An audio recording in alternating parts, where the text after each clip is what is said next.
ప్రతిధ్వనికి స్వాగతం. చేతిలో ఫోన్, ఫోన్లో డేటా, సోషల్ మీడియాలో ఖాతా. ఈ మూడు చాలు ప్రపంచం మొత్తం అరచేతుల్లో ఉంది అనుకుంటాం. అయితే ఈ స్వేచ్ఛ ఎంతవరకు మేలు చేస్తుందో అంతకు పదింతలు కష్టనష్టాల్ని తెస్తోంది. సామాన్యుల నుంచి ప్రజాప్రతినిధులు, ప్రభుత్వాధినేతల వరకు చిన్న పెద్ద తేడా లేదు. ఎందరో సోషల్ మీడియా బాధితులుగా మారుతున్నారు. రాజ్యాంగం ఇచ్చిన భావ ప్రకటనకి హద్దులు ఉంటాయని మరిచిపోవడంతోనే వస్తున్న చిక్కులివి. ఇదే సంగతి మరోసారి స్పష్టం చేసింది సుప్రీంకోర్టు. దేశవ్యాప్తంగా రోజుకో తలనొప్పి తెస్తోన్న వివిధ రకాల సోషల్ మీడియా పోస్టింగుల కట్టడికి మార్గదర్శకాలు అవసరమని కేంద్రానికి సూచించింది. భారతదేశంలో సామాజిక మాధ్యమాల్లో పోస్టులు శృతిమించుతున్నాయా? ఇతరుల వ్యక్తిగత స్వేచ్ఛను హరిస్తున్నాయా? భావ ప్రకటన స్వేచ్ఛ దుర్వినియోగమవుతోందా? ప్రింట్, టీవీ మీడియాలకు ఉన్నట్టే సోషల్ మీడియాకు కూడా కొన్ని నియమ నిబంధనలు రూపొందించాలా?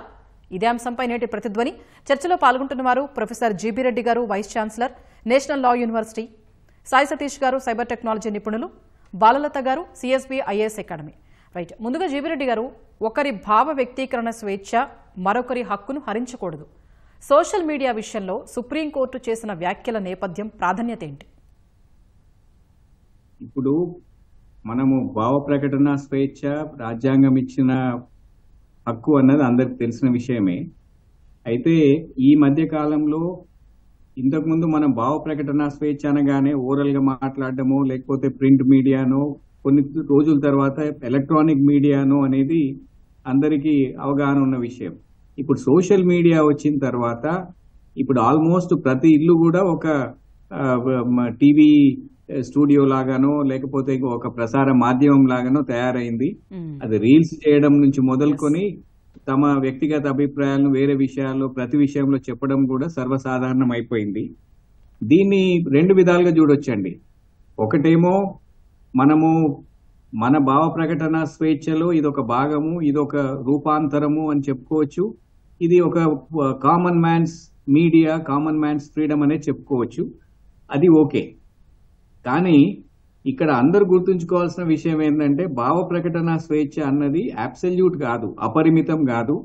రాజ్యాంగంలో ఇన్ఫాక్ట్ మనం ఆర్టికల్ 19 చూసినప్పుడు మనం మొదట్లో ఒక 6 స్వాతంత్రాలు, స్వేచ్ఛల గురించి మాట్లాడతాం. కానీ తర్వాత రెండో క్లాజ్ 2లో ఉన్న 8 గ్రౌండ్స్ ఉన్నాయి కదా, వాటి గురించి చాలా తక్కువ మంది మాట్లాడతారు.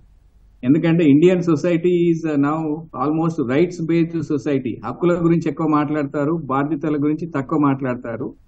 కానీ స్టేట్, రాజ్యానికి ఖచ్చితంగా ప్రత్యేక అధికారాలు ఉన్నాయి. లార్జర్ పబ్లిక్ ఇంట్రెస్ట్ లో ఖచ్చితంగా ఈ వ్యక్తిగత స్వేచ్ఛను నియంత్రించే అధికారం అనేది ఈ స్టేట్ గవర్నమెంట్ కానీ, స్టేట్ కానీ, కేంద్ర ప్రభుత్వాలకు కానీ, ప్రభుత్వ అధికార సంస్థలకు కానీ ఉంటుందండి. ఈ విషయంలో ఖచ్చితంగా చాలా మందికి ఇది అపరిమితమైనది కాదు అనే అవగాహన తక్కువ ఉంటుందనేది ఈ మధ్య చూస్తా ఉన్నాం. ఎందుకంటే ఈ భాషాపరమైన హింస కావచ్చు, ఐడియాలను విపరీత ఇన్ఫాక్ట్ ధోరణిలో దాన్ని వ్యక్తపరచడం కావచ్చు, కార్టూనిస్ట్ పని చేసుకుంటూ తర్వాత సోషల్ మీడియా ఇన్ఫ్లుయెన్స్ లో అవతారం ఎత్తి అగైన్ వాళ్ళు ఇష్టం వచ్చినట్టు మాట్లాడడం కావచ్చు. ఒక్కొక్కసారి ఇప్పుడు శ్రేయా సింగల్ కేసులో ఆ మధ్య 2015 సంవత్సరంలో సుప్రీంకోర్టు కొట్టేసింది ఒక సెక్షన్ ఇన్ఫర్మేషన్ టెక్నాలజీ యాక్ట్ లో. బాలాసాహెబ్ థాకరే గారు చనిపోయినప్పుడు ఒక చిన్న సోషల్ మీడియా పోస్ట్ పెట్టింది ఆమె కూడా లా స్టూడెంట్ ఉండే అప్పుడు. ఏంటంటే ఈ బంద్ అవసరమా అని పెడితే తర్వాత షీ వాజ్ అరెస్టెడ్. తర్వాత మళ్ళీ దాన్ని ఛాలెంజ్ చేసినారు. ఆ ప్రావిజన్ కొట్టేసిన తర్వాత కూడా మొన్నటి వరకు కేసులు పెట్టడం జరిగింది. అది ఒక పార్శ్వం అయితే ఇది ఇంకొక పార్శ్వం. ప్రజాస్వామ్యంలో రెండు ఇంపార్టెంటే, మనకు హక్కు ఇంపార్టెంటే, కానీ బాధ్యతతో కలిగిన హక్కును వినియోగించుకోవడం ఇంకా ఇంపార్టెంట్. సోషల్ మీడియా వచ్చే వరకు కొంచెం విచ్చలవిడితనము, విశృంఖలత్వం అనేది అసలు పరిమితులు లేకుండా ఉపయోగిస్తున్నారనేది నా భావన. సుప్రీంకోర్టు ఈ మధ్య ఒక 3 సంఘటనలో చెప్పింది. అది అందరికీ అది సముచితంగా ఉందని నేను భావిస్తా ఉన్నా. అవసరం ఉంది, రెగ్యులేషన్ ఈజ్ నీడెడ్ అని. ఓకే, సాయి సతీష్ గారు, దేశ అత్యున్నత న్యాయస్థానం సుప్రీంకోర్టే స్వయంగా పరిమితులు గుర్తు చేసేంతగా సోషల్ మీడియాలో అసలు ఏం జరుగుతుంది? సోషల్ మీడియాలో చాలా మంది ప్రస్తుతం ఒకరినొకరు అబ్యూస్ చేసుకోవడానికి ఎక్కువ టైం ఇన్వెస్ట్ చేస్తున్నారండి. అవును, ముఖ్యంగా తీసుకుంటే యూత్, టీనేజర్స్ కూడా ఒకళ్ళు ఎవరైనా ప్రొడక్టివ్ గా పనిచేస్తుంటే వాళ్ళని ఎలాగా తొక్కాలి అన్నట్టుగానే వాళ్ళకి ఎలాగ డిమోటివేట్ చేయాలన్నట్టుగానే చేస్తున్నారు. అంటే మనకి దాదాపు ఒక 30-40 మంచి పాజిటివ్ కామెంట్స్ వచ్చినా ఒక 2-3 నెగిటివ్ కామెంట్స్ వచ్చేసరికి ఆ 2-3 నెగిటివ్ కామెంట్స్ గురించి మన మైండ్ ఎక్కువగా ఆలోచిస్తుంటుంది. That's psychological factor. ఈ రోజుల్లో ఏంటంటే వాళ్ళు జీవితంలో సాధించలేని యాక్టివిటీస్ ఎవరైనా సాధిస్తుంటే వాళ్ళని అబ్యూస్ చేయడమే పనిగా పెట్టుకుని అబ్యూస్ చేస్తున్నారు. యాక్చువల్ గా మన దేశంలో వచ్చేసి కేవలం అలాంటివి అయితే కంట్రోల్ చేయాల్సిందైతే ఉంది, ఇంటెన్షన్ గా ఎవరైనా అబ్యూస్ చేస్తుంటే. బట్ ఒకప్పుడు ఏంటంటే పొలిటీషియన్స్ మీద కూడా చేశారని చెప్పి కొన్ని ఇష్యూస్ వచ్చాయి.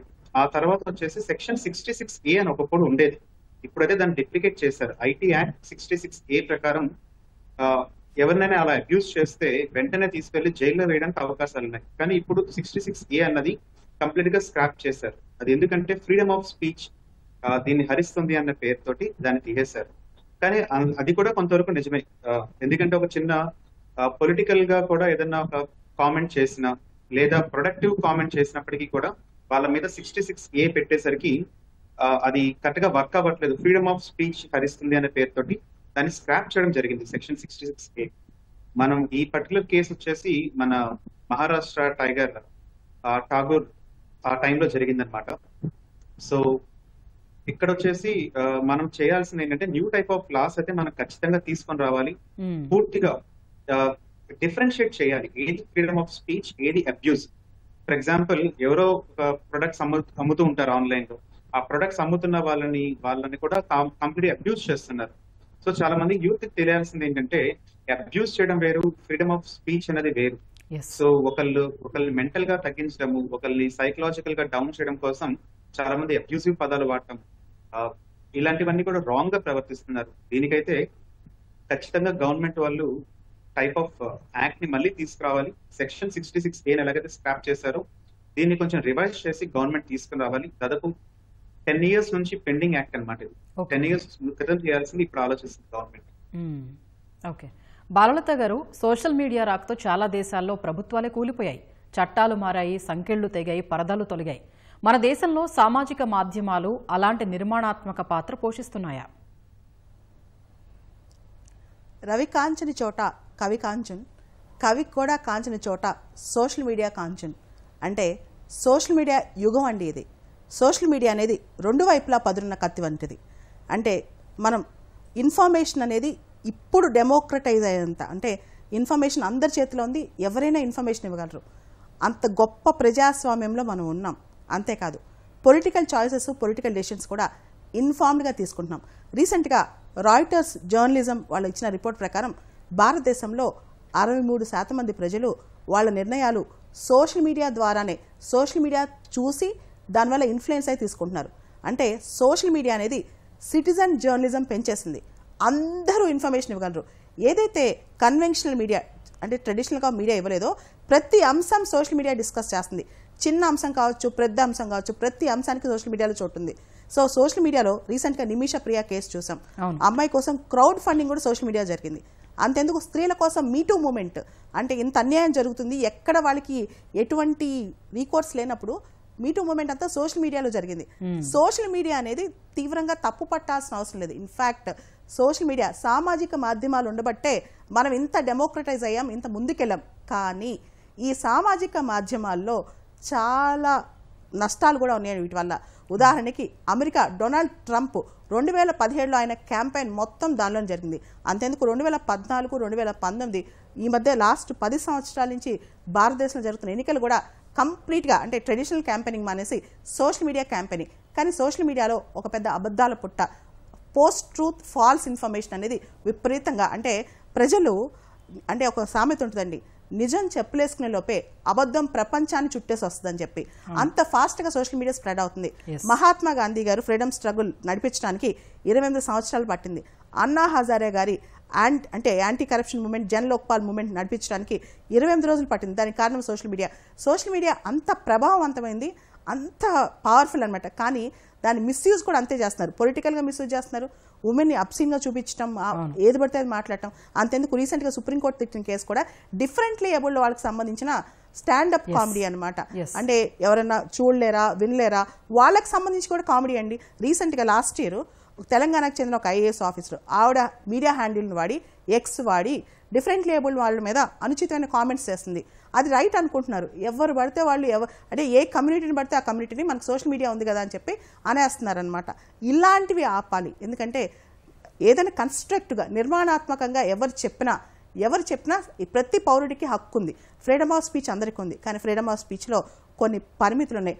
ఆర్టికల్ 19(1)A ఎంత పవర్ఫుల్లో ఆర్టికల్ 21 కూడా అంతే powerful. Article 21 right to life, right to Liberty, right to personal dignity and right to privacy. Social media వచ్చాక ఆంతరంగిక హక్కుకి అసలు అర్థమే లేకుండా పోయింది. ముఖ్యంగా పర్సనల్ డిగ్నిటీ కానీ ప్రైవసీ కానీ ఇవన్నీ పోయాయండి. పబ్లిక్లోకి ఒక మనిషి రావాలంటే, ముఖ్యంగా ఒక అమ్మాయి పబ్లిక్లోకి రావాలన్నా, ఒక డిసేబుల్డ్ ఉమెన్ పబ్లిక్లోకి రావాలన్నా అన్నిటికీ రెడీ అయిపోయి సోషల్ మీడియాలో ఓపెన్ అయిపోయి రావాలన్నమాట. అంటే ఒక వ్యక్తి జస్ట్ బయటికి రావాలన్నా భయపడాల్సిన పరిస్థితి ఈ సోషల్ మీడియా తీసుకొచ్చింది. ముఖ్యంగా మనం చూస్తే ఎంత పెద్ద వ్యక్తినైనా సరే ఎంత మాట పడితే అంత మాట సోషల్ మీడియాలో, అది ఎంత దేశం కోసం సమాజం కోసం ఎంత చేస్తున్నా మాట్లాడటం సోషల్ మీడియా చాలా ఈజీ అయిపోయింది. అంతేకాదండి, సోషల్ మీడియాలో ఉన్న ఇంటలెక్చువల్స్ కానీ ఎవరైతే చదువుకున్న వాళ్ళు కూడా దీన్ని ఖండించట్లేదు. ఇన్ఫ్యాక్ట్ దాన్ని చూసి ఆనందిస్తున్నారనమాట. నెగిటివిటీని చూసి ఆనందించే రోజులు బాగా ఎక్కువైపోయాయి. ఏదైనా సరే పాజిటివ్ వైబ్స్ని ప్రమోట్ చేయడం కాదు, అంత నెగిటివ్ వర్డ్ మనం అంటున్నాం అనమాట. ప్రతి ఒక్కరూ మాట్లాడతాడు ఆర్టికల్ 19(1)A అని చెప్పి. Article 19(1)A అపరిమితమైందా? దానికి లిమిటేషన్స్ లేవా? అండ్ ప్రతి ఒక్కడు కంటెంట్ ప్రొవైడరే. వాడు 10th క్లాస్ ఫెయిల్ అయినా సరే విపరీతంగా ఇంకోళ్ళ మీద కామెంట్స్ పెడతాడు. ఇవన్నీ ఎక్కడి నుంచి వస్తున్నాయి? ఇంత స్వేచ్ఛ ఏంటి అనేది మనం పనిష్మెంట్ సెవేర్గా లేవండి, సర్టనిటీగా లేవు. అంటే ఎంత పెద్ద పనిష్మెంట్ ఇచ్చామని కాదు, ఖచ్చితంగా పనిష్మెంట్ ఇచ్చావా లేదా అనేది లేదు. ఏ పోలీస్ స్టేషన్కి వెళ్ళినా సోషల్ మీడియా కామెంట్స్ కానీ సోషల్ మీడియా వల్గారిటీ మీద ఏ రీకోర్సు సరిగ్గా లేదు. అది మెయిన్ ప్రాబ్లం అండి. Okay, right. జీబీ రెడ్డి గారు, సుప్రీంకోర్టు అయితే కేంద్రానికి స్పష్టంగా మార్గదర్శకాలు అవసరమని చెప్పింది. అయితే అవి ఎలా ఉండాలి? స్వేచ్ఛకు పరిమితులకు మధ్య హద్దులను నిర్ణయించేది ఎవరు, ఎలా? ఇంతకుముందు చెప్పినట్టు మనకు స్వేచ్ఛ రాజ్యాంగం ఇచ్చిన ప్రసాదం అయితే ఈవెన్ పరిమితులు విధించే అధికారాన్ని రాజ్యానికి ఇవ్వడం జరిగిందండి. ఇప్పుడు అల్టిమేట్ గా ఇప్పుడు ఆర్టికల్ 19 క్లాస్ 2 ఇంతకుముందు బాలలత గారు చెప్పారు. దాని కింద రాజ్యానికి ఒక సరైన పరిమితులు విధించే అధికారము 8 గ్రౌండ్స్ మీద ఉంది. దాంట్లో రెగ్యులేషన్ చేయొచ్చు. ఫర్ ఎగ్జాంపుల్ ఇప్పుడు ఇన్ఫర్మేషన్ టెక్నాలజీ యాక్ట్ 2000 ఉంది. దాంట్లో ఎప్పుడో 2011లో కొన్ని రెగ్యులేషన్ చేశారు. తర్వాత 2021లో ఈ డిజిటల్ మీడియాకు సంబంధించిన కొన్ని రెగ్యులేషన్స్ కూడా తీసుకురావడం జరిగింది. అయితే అవి అడిక్వేట్ కావు, అంత ఎఫెక్టివ్ ఉన్నాయని నేను చెప్పను. అవన్నీ ఎఫెక్టివ్ గా ఉంటే సుప్రీంకోర్టు ఈ విషయంలో జోక్యం చేసుకోవాల్సిన అవసరం వచ్చేది కాదు అని నేను అనుకుంటా. కానీ ఖచ్చితంగా పరిమితులు విధించాల్సిన అవసరం గాని అధికారం గాని రాజ్యానికి ఉంటుంది. పోలీస్ స్టేట్ అనం గాని మనం రాజ్యాంగంలో మాట్లాడుతున్నప్పుడు పోలీస్ పవర్స్ అనే ఒక భాష ఉపయోగిస్తాం. పోలీస్ పవర్స్ అంటే పోలీస్ వాళ్ళకున్న పవర్స్ కాదు. వ్యక్తిగత స్వేచ్ఛల్ని మన సమాజ శ్రేయస్సు దృష్ట్యా నియంత్రించే అధికారానికి స్టేట్కి ఇచ్చినప్పుడు దాన్ని పోలీస్ పవర్స్ అంటారు. ఆ పవర్ను యూజ్ చేయాల్సిన అవసరం రాజ్యానికి ఉంది. ఎందుకంటే state is responsible for the entire society.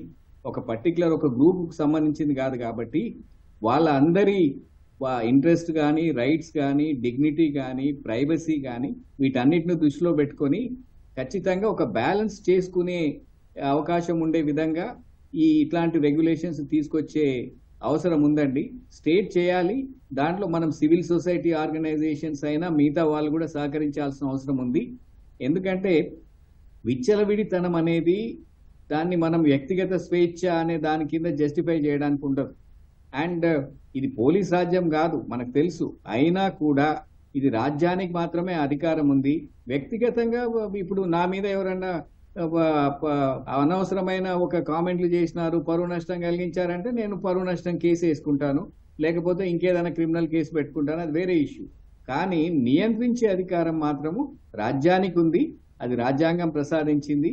ఖచ్చితంగా ఈ ఒకటేమంటామంటే లార్జర్ ఇంట్రెస్ట్ అంటే the larger welfare of the larger number of people is the best law అంటాం. అదేవిధంగా కొద్ది మంది స్వేచ్ఛలు ఏవైతే ఉన్నాయో వాటిని గౌరవించుకుంటూనే మొత్తం మిగతా వాళ్ళ స్వేచ్ఛల్ని కూడా హరించకుండా నియంత్రించే అధికారం రాజ్యానికి ఉంది. చట్టం చేయాల్సిన అవసరం ఉంది. సుప్రీంకోర్టు ఒక ఉత్ప్రేరకంగా పనిచేసిందని నేను చెప్తా. It work like A catalyst. దీన్ని వీళ్ళు అందిపుచ్చుకొని ఇప్పుడు ఈ 2021లో కొన్ని మంచి గైడ్ లైన్స్ ఉన్నాయి. ఫర్ ఎగ్జాంపుల్ సోషల్ మీడియాలో 36 గంటల లోపల దాన్ని తొలగించే వెసులుబాటు ఉంది, అక్కడ చీఫ్ కంప్లైంట్స్ ఆఫీసర్ అని ఒకరిని పెట్టారు. ఆ విధంగా దాన్ని కొంచెం ఇంప్రూవ్ చేసుకుంటూ ఉంటే ఖచ్చితంగా ఇంతకుముందు బాలలత గారు చెప్పినట్టు పనిష్మెంట్ ఎంత అన్నది ఇంపార్టెంట్ కాదు, ఇట్లాంటి ఈ అనవసరమైన ఈ సంభాషణలు చేసి లేకపోతే పోస్టులు పెడితే రెచ్చగొట్టే విధంగా వ్యాఖ్యలు చేస్తే లేకపోతే మిగతా వాళ్ళ భావాల్ని హరించి వేసే విధంగా వాళ్ళని హర్ట్ చేసే విధంగా చేస్తే వాటిని ఖచ్చితంగా శిక్ష పడుతుందని వచ్చే విధంగా రెగ్యులేషన్ చేస్తే బాగుంటుందని నా అభిప్రాయం. ఓకే, సాయి సతీష్ గారు, మిగిలిన దేశాలతో పోల్చి చూసినప్పుడు సోషల్ మీడియా వినియోగంలో మనమే ఇలా ఉన్నామా, అన్ని చోట్ల ఇదే పరిస్థితి, అంటే ముఖ్యంగా రెచ్చగొట్టడం, అసభ్య పదజాలాల విషయంలో? చాలా వరకు కంట్రీస్ రిస్ట్రిక్ట్ చేయగలుగుతున్నాయి. స్పెషల్లీ ఆస్ట్రేలియా తీసుకుంటే చిన్న పిల్లలు వాడకూడదు అని చెప్పి ఒక రకం బ్యాన్ పెట్టింది సోషల్ మీడియా మీద. 16 సంవత్సరాల లోపల వాళ్ళకి ఒక రకం బ్యాన్, అలాగే 13 సంవత్సరాల లోపల వాళ్ళకి ఒక రకం బ్యాన్. అదే సోషల్ మీడియా ఫర్ ఎగ్జాంపుల్ మన ఇండియాలో బ్యాన్ అయిన టిక్ టాక్ లాంటివి తీసుకుంటే చైనాలో ఒక రకపు ఫీడ్ ఇస్తాయి. అంటే కనిపించే వీడియోస్ అన్ని కూడా ప్రొడక్టివ్ గా, అంటే స్టూడెంట్స్ ని మోటివేట్ చేసేట్టుగా, లేకపోతే యూత్ ని మోటివేట్ చేసేట్టుగా, కొత్త కొత్త ఐడియాస్ జనరేట్ చేసేట్టుగా వాళ్ళకి అక్కడ ఉన్న ఫీడ్ ఇస్తుంది. అదే ఫీడ్ మన ఇండియాలోకి వచ్చేసరికి టైం పాస్ చేయడానికి, లేదా అబ్యూస్ చేయడానికి, లేదా ఒక టైప్ అప్సెన్స్ క్రియేట్ చేయడానికి అదే social media for example tick talk ఎక్కువ టైం వేస్ట్ చేయడానికి ఫీడ్ ఇస్తూ ఉంటుంది అనమాట. దేశాలను బట్టి కూడా అల్గరిథమ్స్ మారిపోతున్నాయి. సో సోషల్ మీడియా కొన్ని రకాల ఇదేంటంటే, ఒకప్పుడు అటామిక్ వార్ జరిగింది, ఆటమ్ బాంబ్స్ వేయడం జపాన్ మీద. ఇప్పుడు వేరే దేశాలు వేరే కంట్రీస్ ని న్యూట్రలైజ్ చేయాలి అంటే ఆ యూత్ పవర్ ని న్యూట్రలైజ్ చేస్తే చాలా వరకు కూడా ఆ దేశాలు చాలా వరకు డౌన్ అయిపోతాయి. అట్లా ఈ సోషల్ మీడియాలో ఇలాంటి అల్గరిథమ్స్ స్పెషల్లీ యూత్ ని న్యూట్రలైజ్ చేసే, వాళ్ళ టైం ని వేస్ట్ చేసే చాలా వరకు ఈ అల్గరిథమ్స్ స్ప్రెడ్ అవుతున్నాయి. సో దట్ ఇండియాలో కనుక యూత్ టైం వేస్ట్ చేసుకుంటుంటే, ఒక ప్రొడక్టివ్ వర్క్ చేయకుండా అన్నెసరీ థింగ్స్ మీద కాన్సన్ట్రేట్ చేస్తూ, అన్నెసరీ వాళ్ళని అబ్యూస్ చేస్తూ వాటి మీద కాన్సన్ట్రేట్ చేస్తే ఆబ్వియస్లీ జీడీపీ అన్న తగ్గుతుంది, ప్రొడక్టివిటీ తగ్గుతుంది అన్నది ఒక రకపు ప్రస్తుతం ఉన్న సోషల్ మీడియా వార్ ఒక దేశం మీద ఇంకొక దేశాలు చేసుకునేది. ఇంకొన్ని కంట్రీస్ తీసుకుంటే టిక్ టాక్ అమెరికాలో కూడా నాన్ సెన్స్ వీడియోస్ ఫీడే ఎక్కువ ఉంటుంది అనమాట. సో ఆ ఫీడ్ అల్గరిథమ్స్ ఇంటెన్షనల్ గానే క్రియేట్ చేస్తున్నాయి సోషల్ మీడియా. ఓకే, బాలలత గారు, సోషల్ మీడియా వాడే వరకు వస్తున్నారంటే వాళ్ళంతా ఎంతో కొంత చదువుకున్న వారే ఉంటారు. అలాంటి వారే ఎందుకు అంతగా దారి తప్పి హద్దు మీరు ప్రవర్తిస్తున్నారు? అంటే చదువుండి విలువలు లేని వాళ్ళు మోర్ క్లెవర్ డెవిల్ అవుతారనమాట. ఎడ్యుకేషన్ వితౌట్ క్యారెక్టర్ని బాగా ఈవిల్ క్యారెక్టర్స్ సారని దానికి మన సమాజంలో ఉన్న మెటీరియలిజం కావచ్చు, తల్లిదండ్రులు కావచ్చు, వీళ్ళందరూ కారణం. రీసెంట్గా చాలా ఎపిసోడ్స్ మనం చూసాం. రణ్వీర్ అల్లాబాడి ఎపిసోడ్ కానీ, ఈ ఫన్ మంతు ఎపిసోడ్ కానీ, తండ్రికి చిన్న కూతురికి మధ్య సంబంధాన్ని కూడా వక్రీకరించి జోక్స్ వేసుకునే సమాజం అయిపోయిందనమాట. అంటే ఎలాంటి కుటుంబ వ్యవస్థ నుంచి మనం వస్తున్నాం? మనము ఒక ఏజ్ వచ్చిన తర్వాత సెన్సేషన్, అంటే అందరిని అట్రాక్ట్ చేయడం కోసం, వ్యూస్ కోసం, మనీ కోసం, ఎక్కువ పాపులారిటీ సంపాదించడం కోసం బూతులు మాట్లాడటం. దీనివల్లే చదువుకున్న వాళ్ళు, తెలియగల వాళ్ళు, ఇంటలెక్చువల్స్ కూడా బాగా దారి తప్పుతున్నారండి. ఇక్కడ కుటుంబం యొక్క బాధ్యత కానీ, సమాజం యొక్క బాధ్యత కానీ చాలా ఉందన్నమాట. అండ్ ట్రయల్, అంటే ఏదైనా నిజం అబద్ధం తెలుసుకోనే ముందే వీళ్ళే చెప్పేస్తాను ఇది జరిగింది, అది జరిగింది అని చెప్పేసి. ఇప్పుడు బోయింగ్ 787కి ఏదో రిలేషన్ చేస్తారు, అంటే అది టెక్నికల్గా అది పడిపోయిన దానికి ఏదో కారణం చెప్తారనమాట సోషల్ మీడియాలో. అంటే జస్ట్ ఒక థంబ్నెయిల్ పెట్టి అట్రాక్ట్ చేయడానికి అనమాట. Pseudo anonymity. ప్రతి ఒక్కళ్ళు మనుషుల్లో ఒక రకమైన శాడిజం అనేది ఉంటుందండి. అంటే 2 తలల పాములు ఉంటాయి. పర్సనల్గా డైరెక్ట్గా చేయలేనివి, ప్రత్యక్షంగా చేయలేనివి వీడియో ద్వారా, సోషల్ మీడియా పోస్టుల ద్వారా ఏడిపించడం, ఆ ఎనానిమిటీ చూపించడం. అండ్ దీంతో ప్రతి ఒక్కరు కంటెంటే. ఒక న్యూట్రిషన్ ఎక్స్పర్ట్ అంటాడు, న్యూట్రిషన్ ఏమి ఉండదు. ఇప్పుడు 10th క్లాస్ ఫెయిల్ అయిన వాళ్ళు కూడా సివిల్స్ కోచింగ్ పెడతారనమాట. అది ఏంటి, ఆన్లైన్లో. ప్రతిది ఎడ్యుకేషన్ అనేది ప్రతి లెవెల్లో, ఎడ్యుకేషన్ కావచ్చు, హెల్త్ కేర్ కావచ్చు, న్యూట్రిషన్ కావచ్చు. అంతెందుకంటే సెబీ వాళ్ళు రీసెంట్గా ఫిన్ఫ్లుయెన్సర్స్, అంటే ఫినాన్షియల్ ఇన్ఫ్లుయెన్సర్స్ని బ్యాన్ చేశారు. వాళ్ళు ఏం చేస్తారు, వాళ్ళకి వచ్చిన తప్పుడు సమాచారం చెప్పి ఆ స్టాక్ మార్కెట్స్ని దానిలో అలజడి ఎంత సృష్టిస్తున్నారనమాట. ఇవన్నీ కూడా చాలా ఎక్కువైపోయినాయి. సూడో కంటెంట్ అనేది ఈ ఆన్లైన్లో చాలా ఎక్కువైపోయింది. వీళ్ళందరూ కూడా సగం తెలుగులోళ్ళు, పూర్తి స్థాయిలో చదివి వచ్చిన వాళ్ళు కాదు. వాళ్ళకున్న చిన్న ఇన్ఫర్మేషన్, ఫాల్స్ ఇన్ఫర్మేషన్ని విపరీతంగా స్ప్రెడ్ చేస్తారు. అంతెందుకండి, ప్రతి ఒక్క మనిషిలో నెగిటివ్ షేడ్ ఉంటుంది. ఏ మనిషి పర్ఫెక్ట్ కాదు. మదర్ తెరిసా గురించి మీకు తెలియని నిజాలు, మహాత్మా గాంధీ గురించి షాకింగ్ నిజాలు, జవహర్లాల్ నెహ్రూలో ఈ కోణం మీకు తెలుసా అంటే అలాంటి వాళ్ళ దగ్గర నుంచి ఏం నేర్చుకున్నాం అనేది పోయి వాళ్ళకి సంబంధించిన, వీళ్ళకి తెలిసి తెలియని, వీళ్ళు ఎప్పుడు వాళ్ళని చూడాల, ఒక నెగిటివ్ షేడ్, ఎక్కడో విన్న షేడ్ తీసుకొస్తారనమాట. ఇదంతా ఇంత సమాజంలో ఉన్నామా, వీళ్ళందరూ మనలాగా పుట్టారా అని ఆశ్చర్యం కలిగించే అంత, షాకింగ్ కలిగించే అంత ప్రభావం సొసైటీలో జరుగుతుందండి. దీనికి ప్రధానమైన కారణం ఆకర్షించడం, వ్యూస్ కోసం, వాళ్ళ ఇన్స్టాగ్రామ్కి వచ్చే లైక్స్, ఫేస్బుక్ వచ్చే లైక్స్, సోషల్ మీడియా వీడియోస్కి వచ్చే లైక్స్, దాంతోపాటు పొలిటికల్ కంటెంట్. ఈ పొలిటికల్ కంటెంట్ మేజర్ అండి. మెయిన్గా పెయిడ్ ఛానల్స్ ఉంటాయి అనమాట. ఈ సోషల్ మీడియాలో కూడా కంప్లీట్ పెయిడ్ అయిపోయి ఒకళ్ళు దూషించుకోవటం, ఒకళ్ళ మీద ఒకళ్ళు అటాక్స్ చేసుకోవటం, ఇష్టం వచ్చినట్టు భాష మాట్లాడటం, ఇవన్నీ రిస్ట్రైంట్. మెయిన్గా ఇంత పెద్ద సోషల్ మీడియాలో ఈ కంటెంట్ని సెన్సార్ చేయడం చాలా కష్టం. ఇంత కంటెంట్ చేయలేమండి సెన్సార్షిప్. సెల్ఫ్ రిస్ట్రైంట్ అంటే స్వీయంగా స్వతహాగా వాళ్ళు నియంత్రించుకోవాలి. అలాంటి నియంత్రణ లేదనమాట. ప్రతి ఒక్కళ్ళు అంటే ఒక రాక్షస రూపం అనేది మనిషిలో బయటపడుతుంది ఈ సోషల్ మీడియా వల్ల. దీనికి ప్రధానంగా మీడియాకున్నంత రిస్ట్రైంట్ సోషల్ మీడియాకి లేకపోవడం. మనకి digital personal data protection act ఉంది, ఇన్ఫర్మేషన్ టెక్నాలజీ యాక్ట్ 2000 ఉంది, ఇన్ఫర్మేషన్ టెక్నాలజీ ఇంటర్మీడియరీ రూల్స్ ఉన్నాయన్నమాట. దాంతోపాటు భారతీయ న్యాయ సంహితలో కూడా చాలా ప్రొవిజన్స్ ఉన్నాయి. కొత్తగా ఆన్లైన్ సంబంధించిన చాలా ప్రొవిజన్స్ వచ్చాయి. ఇన్ని వచ్చినా సరే డిలేడ్ జస్టిస్ అంటే జస్టిస్ డెలివరీ సిస్టంలో ఇలా సోషల్ మీడియా కంటెంట్ విషయంలో కాగ్నిజెన్స్ సరిగ్గా లేకపోవడం వల్లే చాలా ఇబ్బందులు పడుతున్నామండి. దాంతో చాలామంది సూడో డాక్టర్స్, సూడో సైంటిస్టులు ప్రతి ఒక్కళ్ళు కంటెంట్ ప్రొవైడర్స్ అయిపోయారు. దీనివల్ల కూడా సోషల్ మీడియాలో ప్రభావం చాలా విపరీతంగా ఉంది. ముఖ్యంగా సెన్సేషనిజము, పాపులిజం కోసం అంటే ప్రజల్ని ఆకర్షించడం, వ్యూస్ తెప్పించడం కోసం. మీరు చూడండి, క్వాలిటీ ఉన్న డిబేట్ ఎవరు చూడు, అదే ఒకళ్ళ గురించి నెగిటివ్గా చెప్పామనుకోండి అది ఎక్కువ చూస్తారనమాట. దీని మీద అంటే కన్సంప్షన్ కూడా అలానే ఉంది. మనము కంటెంట్ క్రైసిస్ అంటాం. కంటెంట్ క్రైసిస్ అంటే ప్రాపర్ కంటెంట్ ప్రొడ్యూస్ చేయలేక చెత్త కంటెంట్ని కన్సంప్షన్ అనేది పెరిగిపోతుంది అనమాట. అంటే మన యూత్ ఎటుపోతుంది, మన తల్లిదండ్రులు సమాజంలో ఏం నేర్పిస్తున్నారు, సొసైటీ ఏం నేర్పిస్తుంది. ఒక సమాజంలో ఒక వ్యక్తిలో ఎన్నో లోపాలు ఉంటాయి, ఆ వ్యక్తిలో లోపాలు ఎత్తి చూపించి దానికి ఎక్స్ట్రాగా యాడ్ చేసేసి ఒక కథ సృష్టిస్తారనమాట. ఇదంతా చాలా వచ్చింది. అమితాబ్ బచ్చన్ దగ్గర నుంచి రోడ్డు మీద వెళ్ళే ఒక వ్యక్తి వరకు ప్రతి ఒక్కరిని సోషల్ మీడియా ఆడేసుకుంటుంది. ఇలాంటి యుగంలో మనం ఉన్నప్పుడు ఇది కేవలం సెన్సేషనిజం, దానిలో మనీ మేకింగ్, బ్లాక్మెయిల్ చేస్తారు. ఇంకా సోషల్ మీడియా వెపన్గా వాడి బ్లాక్మెయిల్, నువ్వు సరిగ్గా లేకపోతే నీ మీద వీడియో పెడతాం, ఇలాంటివి కూడా విపరీతంగా ఎక్కువైపోయాయి అనమాట. ముఖ్యంగా స్త్రీల మీద అయితే చాలా దారుణమైన వీడియోస్ వస్తున్నాయండి బయటికి. ఎప్పుడు ఏ వీడియో చూడాల్సి వస్తుందని చెప్పి గుండె కొట్టుకుంటా ఉంటుంది అనమాట అందరికీ. జీబీ రెడ్డి గారు, ప్రభుత్వాన్ని, ప్రజాప్రతినిధుల్ని ప్రశ్నించడం ప్రజల హక్కు, వ్యంగ్యాన్ని జోడించడం సర్వసాధారణం. ఆ మాత్రానికే కేసులు పెడతారా? చాలా సందర్భాల్లో వచ్చే ప్రశ్న ఇది.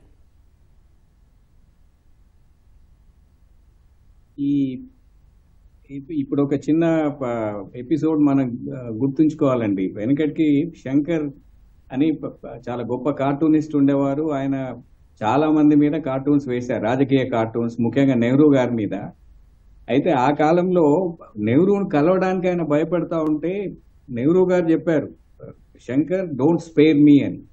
అంటే వాళ్ళు ఆ వ్యంగ్యాన్ని అర్థం చేసుకున్న లేకపోతే మెచ్యూరిటీ ఉన్న పాలిటీషియన్స్ కాబట్టి ఖచ్చితంగా దాన్ని వాళ్ళు జీర్ణించుకున్నారు. దాంట్లో ఇంకేమైనా సద్విమర్శ ఉంటే అర్థం చేసుకోగలిగారు. కానీ ప్రెసెంట్ క్రాప్ ఆఫ్ పాలిటీషియన్స్ కూడా వాళ్ళు ఇన్ఫాక్ట్ వాళ్ళ ఈ షాక్ అబ్జార్బర్స్ అనేటి అంత స్ట్రాంగ్ ఉన్నాయని నేను అనుకోను. ఒకటి. రెండోది ఏంటంటే వ్యంగ్యానికి కూడా పరిమితులు ఉంటాయండి.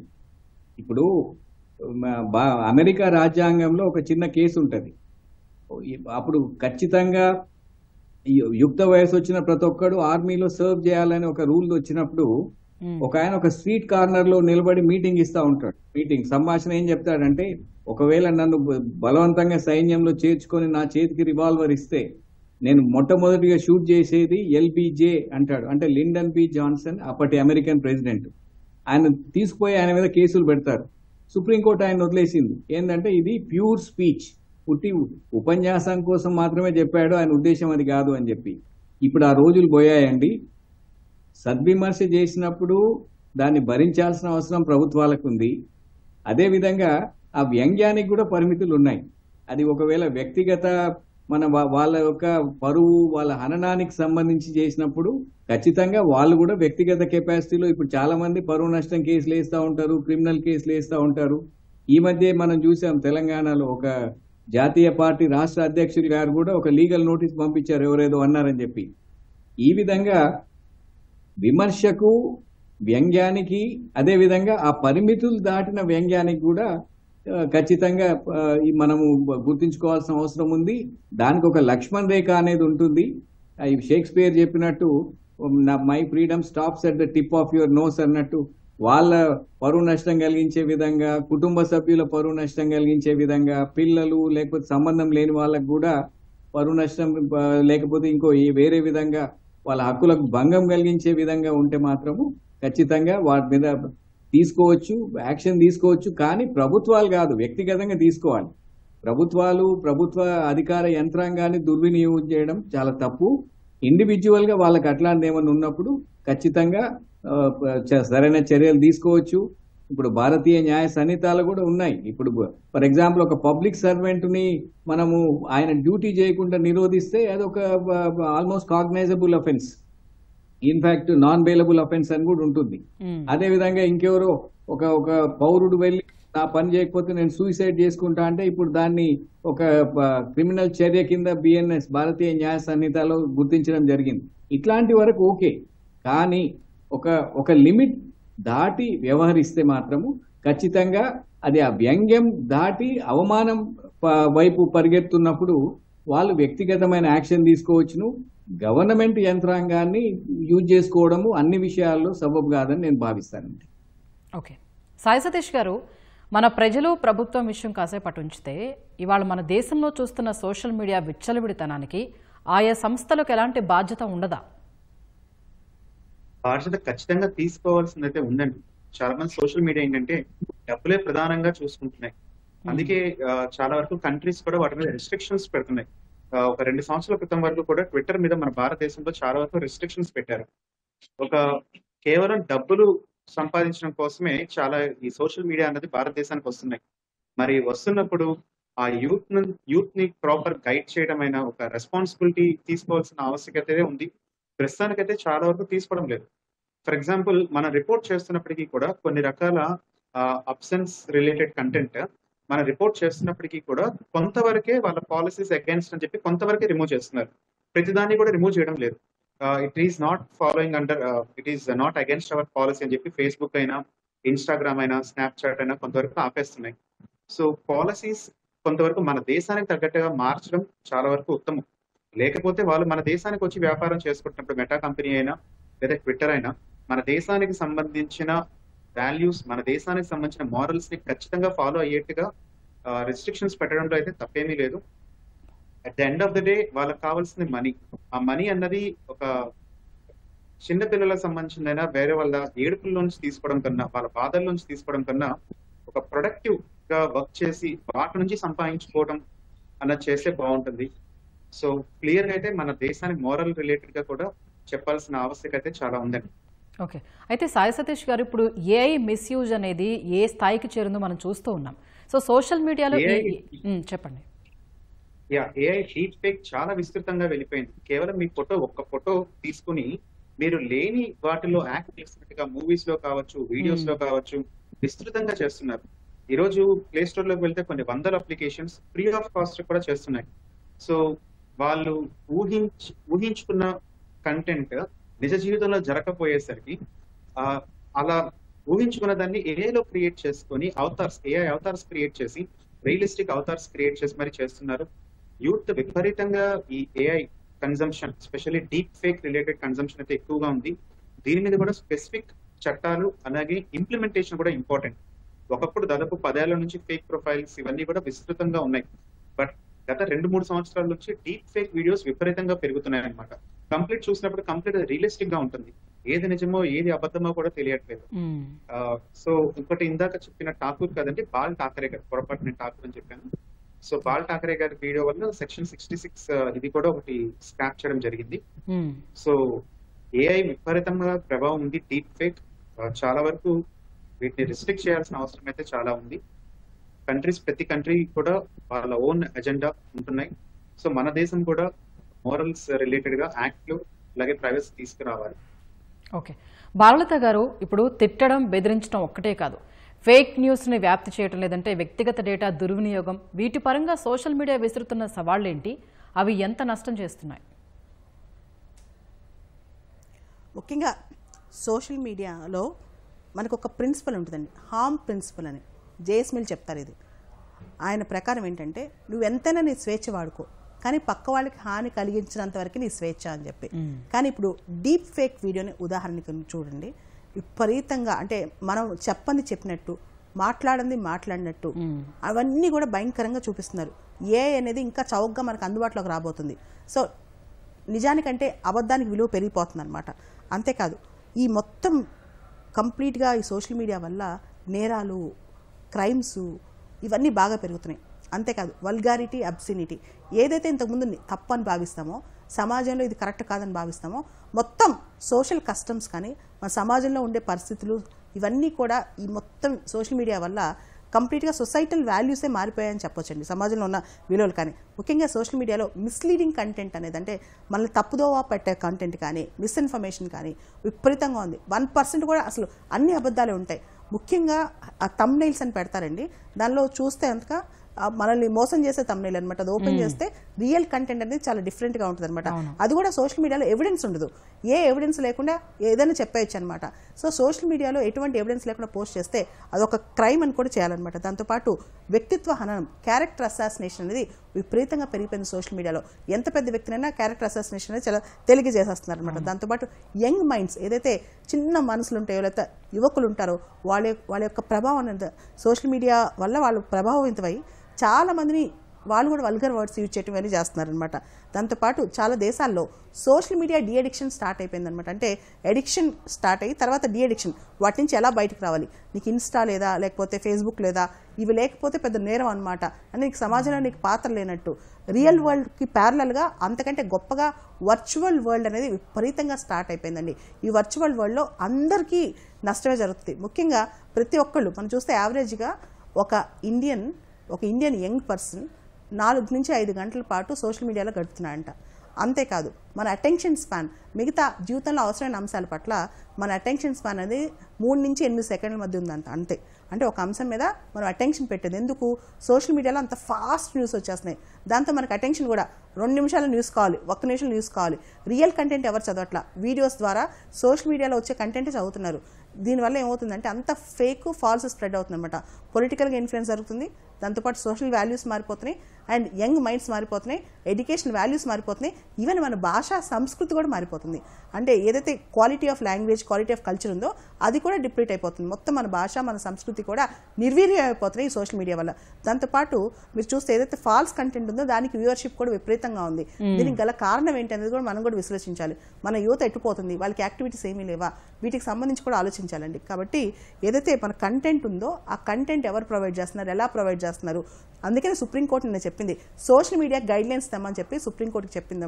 సుప్రీంకోర్టు ప్రభుత్వానికి చెప్పింది ఖచ్చితంగా గైడ్ లైన్స్ రావాల్సిందే. సోషల్ మీడియా కంటెంట్ కూడా పూర్తి స్థాయిలో గైడ్ లైన్స్ రావాలి. అదేవిధంగా సోషల్ మీడియా ఇంటర్మీడియరీస్, ఎవరైతే యూట్యూబ్ ప్రొవైడర్స్, ఈ ప్లాట్ఫామ్ ప్రొవైడర్స్ ఉంటారో వాళ్ళకి సేఫ్ హార్బర్ క్లాజ్ ఎంతవరకు, తప్పుని స్ప్రెడ్ చేయనంత వరకు, ఏదైనా రాంగ్ న్యూస్ స్ప్రెడ్ చేయనప్పుడు అంతవరకు సేఫ్ హార్బర్. ఒక్కసారి వాళ్ళు తీయలేదనుకోండి, కొన్ని గంటల్లో 36 గంటల్లోనో 48 గంటలు తీసేలేదనుకోండి, వాళ్ళు కూడా లైబుల్ అవ్వాలి, ఖచ్చితంగా అవ్వాలి. ఎందుకంటే తప్పు న్యూస్కి not only the person who he's posted, ఎవరైతే పోస్ట్ చేస్తారో వాళ్ళే కాదు, ప్లాట్ఫామ్ కూడా లైబుల్ చేయాలి. అప్పుడే సోషల్ మీడియా కంటెంట్లో చాలా మార్పు వస్తుంది.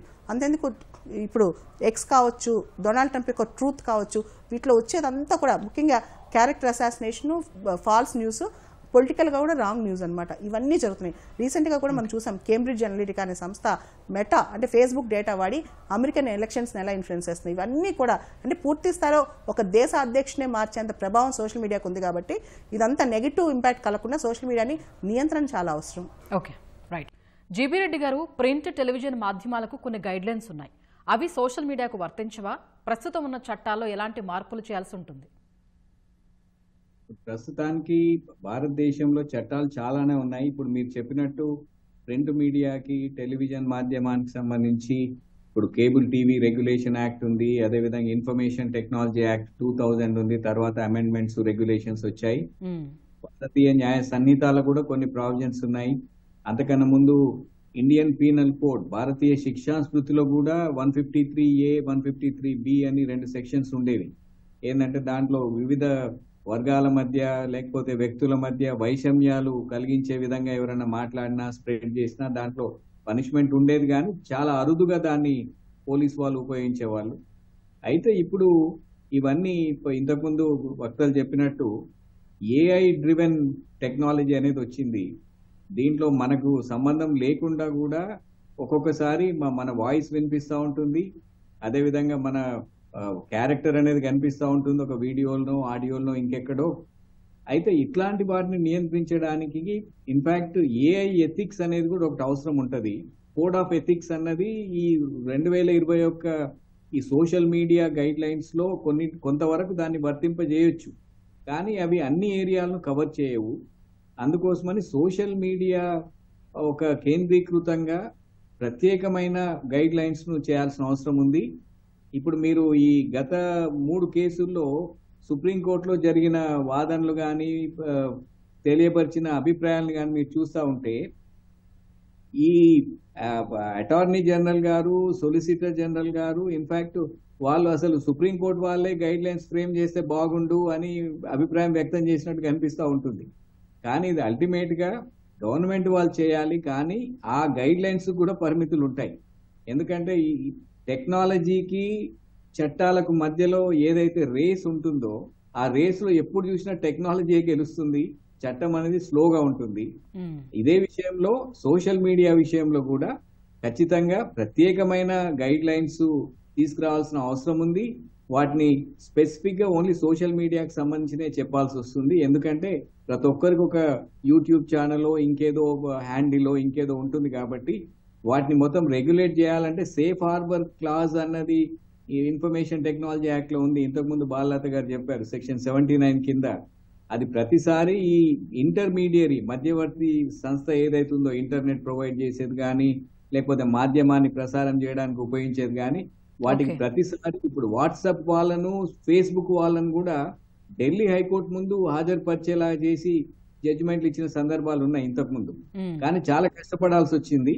అందుకోసమని స్పష్టమైన సోషల్ మీడియాకు సెంట్రిక్ ఉన్న రెగ్యులేషన్స్ ను ఈ చట్టాల కింద దేని కింద అయినా, ఇన్ఫర్మేషన్ టెక్నాలజీ యాక్ట్ కింద అయినా లేకపోతే ఇంకేదైనా ప్రత్యేకమైన చట్టం తీసుకొచ్చినా కూడా ఆ ఆవశ్యకత చాలా ఉందని నేను భావిస్తా ఉన్నా. కానీ మన భారతదేశంలో ఒక ప్రాబ్లం ఏంటంటే చట్టం వచ్చిందంటే సమస్యకు పరిష్కారం వచ్చిందని సంతోషపడే అల్ప సంతోషులు చాలా మంది ఉంటారు. we always believe in legal salvation. India believes in legal. అది కరెక్ట్ కాదు. ఉన్న చట్టాలను కూడా కరెక్ట్ గా ఉపయోగించుకుంటే ఇట్లాంటి పోకడలను కొంతవరకు అరికట్టొచ్చు. లేదంటే సమర్థంగా కొత్త చట్టాలను తీసుకొచ్చినా కూడా వాటిని ప్రాపర్ గా ఉపయోగించుకుంటే అప్పుడు ఈ ప్రజల హక్కులకు భంగం కలగకుండా, వాళ్ళ స్వేచ్ఛ, వాక్ స్వేచ్ఛ వీటికి భంగం కలిగించకుండా ఒకవైపు, అదే విధంగా మిగతా వాళ్ళ హక్కుల్ని కూడా పరిరక్షించే విధంగా ఇంకో వైపు బ్యాలెన్స్ చేసుకుంటుంటే బాగుంటుంది. ఆ చట్టాలు అవసరం ఉందని నేను భావిస్తాను. ఓకే, సాయి సతీష్ గారు, ఇప్పుడు యూట్యూబ్, ఇన్స్టాగ్రామ్, ఫేస్బుక్ వంటి వాటిలో బాగా ఫాలోయింగ్ ఉన్న అకౌంట్ల నుంచి అభ్యంతరకరమైన పోస్ట్ వచ్చినప్పుడు మనం ఏదైనా ఫిర్యాదు చేస్తే దాన్ని చాలా తేలిగ్గా తీర్చి పారేస్తున్నాయి తప్ప ఆ సంస్థలు సీరియస్గా తీసుకోవట్లేదు. దానికి కారణం అలా వచ్చిన ప్రతి ఫిర్యాదు పైన యాక్షన్ తీసుకుంటే తమ బిజినెస్ దెబ్బతింటుందనే భయమే కారణమా? ముఖ్యంగా బిజినెస్ దెబ్బతింటుందనే భయం, అలాగే మోర్ నెంబర్ ఆఫ్ పీపుల్ ని రిక్రూట్ చేసుకోవాలి, లేదా ఆ పర్టికులర్ ఇవాల్యుయేషన్ అది ఏఐ కప్ చెప్పాలి. ఈ రోజు ప్రతి ఒక్క కంపెనీ కూడా, స్పెషల్లీ మెటా కంపెనీ వాళ్ళ దగ్గర లామా అనే ఒక మంచి పవర్ఫుల్ ఏఐ మోడల్ ఉంది. సో ఇలా వచ్చిన ఫిర్యాదు ఆటోమేటిక్ గా ఏఐ మోడల్ ఇవాల్యుయేట్ చేసి అది నిజమా కాదా, ఒకవేళ నిజమైతే రిమూవ్ చేసేయడం, ఒకవేళ నిజం కాకపోతే మళ్ళీ హ్యూమన్ ఇవాల్యుయేషన్ పంపించడం, ఇలాంటివి అయితే ఖచ్చితంగా చేయాలి. అలా చేస్తే కొంతవరకు అన్నెసరీ కంటెంట్ అన్నది, యూజ్లెస్ కంటెంట్ అన్నది సోషల్ మీడియా నుంచి వెళ్ళిపోతుంది. ముఖ్యంగా ఇలా తీసేస్తే కొంతవరకు సెన్సేషన్ అనేది పోవడం తోటి జనాలు చూడరు. దానివల్ల వాళ్ళకి ఎక్కువ రిటెన్షన్ స్పాన్ అనేది తగ్గుతుంది ఆ పర్టికులర్ అప్లికేషన్ మీద. సో వాళ్ళకి ఆబ్వియస్లీ ఏదైతే నెంబర్ 1 అప్లికేషన్స్ ఉంటాయో వాళ్ళకి ఎక్కువ అడ్వర్టైజ్ చేస్తుంటారు. సో వాళ్ళ ఇంటర్నల్ గా కూడా ఎక్కువ టైం ఇన్వెస్ట్ చేస్తున్నారు కాబట్టి, వాళ్ళ అప్లికేషన్ ఎక్కువ టైం యూజర్స్ రిటెన్షన్ ఉంటున్నారు కాబట్టి వాళ్ళ నెంబర్ 1 అవ్వడం కోసం కొన్నిసార్లు చెయ్యరు, కొన్నిసార్లు డిలే చేస్తూ ఉంటారు.